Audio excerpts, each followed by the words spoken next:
We've seen gaming laptops with mechanical keyboards before, but not like this. Razer is taking things to another level with the Blade 15 Advanced, which has optical key switches.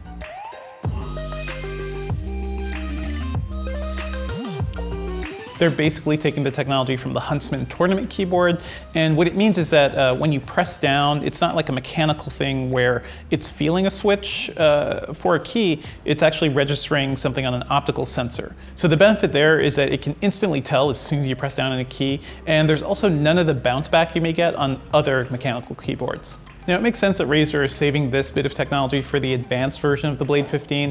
It's going to add about $100 to the price compared to similarly spec'd Blade 15s.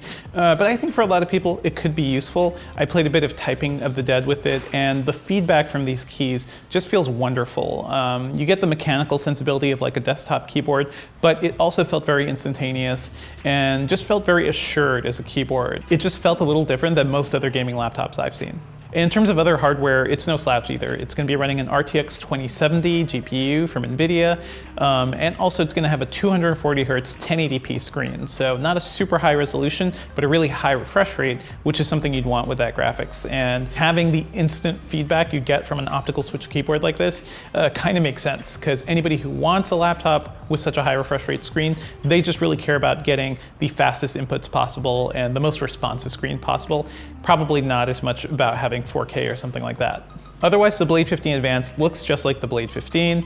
Not many improvements there. It's still very nice and sleek design, but I think the really killer feature here is the optical mechanical keyboard. And there's also all the other features you'd expect in a gaming keyboard. So it has Key Rollover, which helps prevent ghosting, which is sort of like the mistaken clicks some keyboards sometimes see. And also every key has Razer Chroma backlighting, so you'll get the multicolored LEDs and everything. Overall, it looks like a really impressive system, and something I think somebody who wants a desktop-like feel on a laptop is really going to enjoy. The Razer Blade 15 Advanced is going to start at $2,700, so it's kind of pricey, like a lot of Razer systems, but I think for some people it will be worth it. Stay tuned to Engadget.com for more of our gaming laptop news, and if you like this video, be sure to subscribe to our channel and give us a like.